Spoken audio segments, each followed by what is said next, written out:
Hello everyone and welcome back. So this is it's sort of like part 2 of video 5. It's CBT session 1 part 2. I just wanted to split them up into a bit smaller videos. So the last video was talking about physical sensations and anxiety, and what anxiety was, and the adrenaline response and how quick it happens. This video I'm going to go more into the behaviours, and hopefully you can watch them all together and link it all together, make notes, and so I'll get right back into it. The behaviours may include avoiding people and places, not going out, going to certain places at certain times. So this could possibly be visiting smaller shops or visiting larger shops, but at quieter times when you know that there's going to be less people there. Only going with someone else. So a lot of the time we only feel comfortable with certain people and not on our own.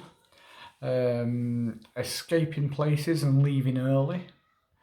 This is like events and things like that. Go to the feared situation but use coping behaviours to get you through. Examples of this include self-talk, which actually is a good one. And self-talk, even though it's in here as a coping behaviour, it's also, I will be talking about self-talk as a recovery behaviour as well, because it is actually a very, very powerful tool, this self-talk. Holding a drink, smoking more, fiddling with your clothes or your handbag, or fiddling with your hands, and avoiding eye contact with others, having an escape plan. Again, part of self-talk, that having an escape plan isn't too hard. It's always good to have it there in your toolkit, and it can help you as you overcome your fears, and as you just start pushing that little bit more and going to these places that you normally wouldn't. Having a backup plan and an escape plan isn't such a bad thing. You'll find that you won't need it soon. It's a bit of a crossover on that. And medication. The medication. A lot of people are medicated. Hopefully it's not forever. With a bit of luck, once you get there, you won't need it. I, for one, I'm 7 years since I had anxiety and panic now, but I was on medication for, I think I got put on medication, I'd probably say around about October 2012. Can't remember when I came off medication, but I'd estimate I did everything slowly. I'll be talking about things as I go through, and I'll mention often baby steps.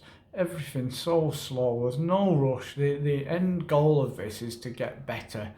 There's no point jumping into things. Everyone has different ways of doing it. You do hear of some people by jumping into your fear. And medication, it took me a while. I can't remember the amounts I was on now, but I know I stuck to one tablet. So say for instance my citalopram, which I think was the first to go. I think I got off citalopram first. And say I was on, I can't remember what I was on, so don't quote me on it. I think it was about 40 milligrams. It's a guess. But I cut down 5 milligrams every 2 weeks. And this is the power of the mind. I can tell you now, with both tablets, citalopram and propranolol, the hardest 5 milligrams to come off was the last 5 milligrams. Now, 5 milligrams of either of them tablets isn't having any effect on your body whatsoever, but the mind is telling you can't cope without this tablet. So the last 5 milligrams was the hardest 5 milligrams to come off. But yeah, that's how I did it. So these are called safety behaviours. Safety behaviours can also help to keep your anxiety going. whilst you depend on them to help you cope, so you think they're doing you good, you don't get to find out that without them, the anxiety would reduce and go away on its own.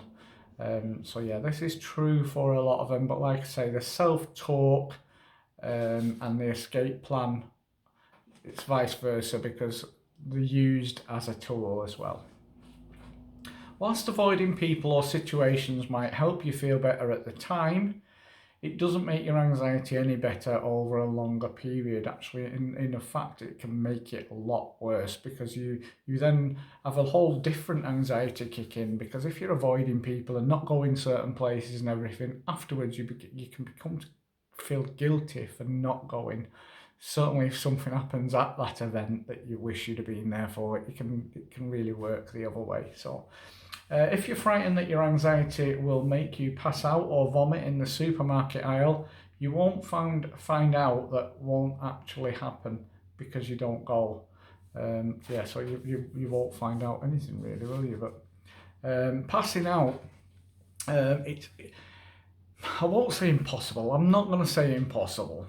It is extremely unlikely that you're going to pass out at any time while you're suffering with anxiety, to be fair, because your adrenaline's pumping around your body. There's no way in the world that while your body is in this response where you're meant to be fighting or running, you're going to pass out. Because if you pass out at any of them 2 times, you're dead, and your body isn't going to do that to you.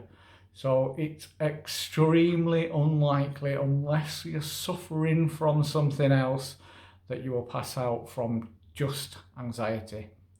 I'm not going to say impossible. I'm not a doctor or anything, but extremely unlikely.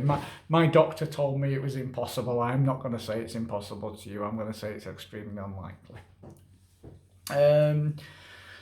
So the belief that it will happen remains along with the anxiety, so you'll always be scared of it.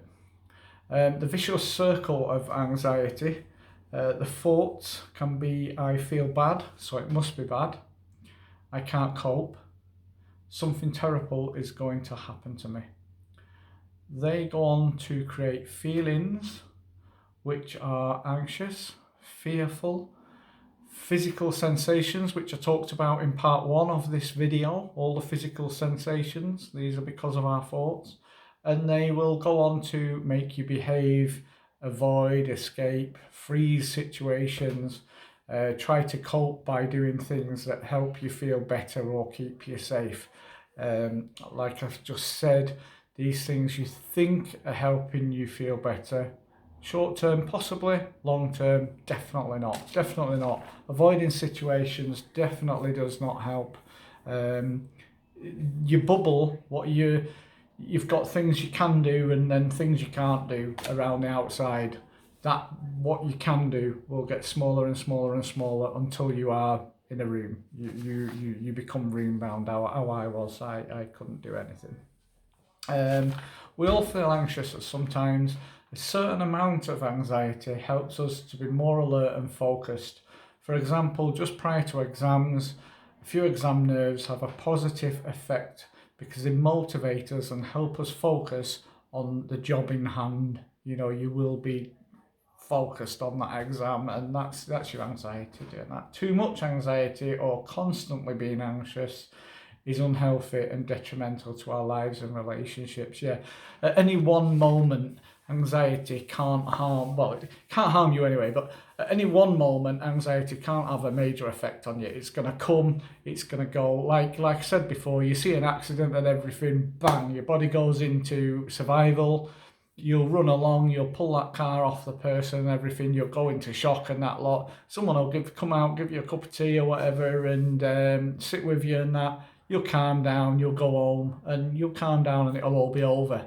Same as the primitive man that we talked about earlier. He'll either go out and say he's chased by a mega beast.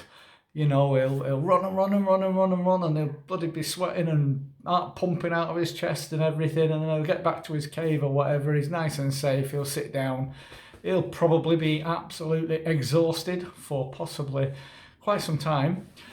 But he'll come round and he'll be all right, and it won't have any effect on him at all. But when this is happening to us every minute of every hour of every day, it really does start to grind us down. And some of the feelings, sensations, and that lot, they can be there for good. Really, you can feel them all the time.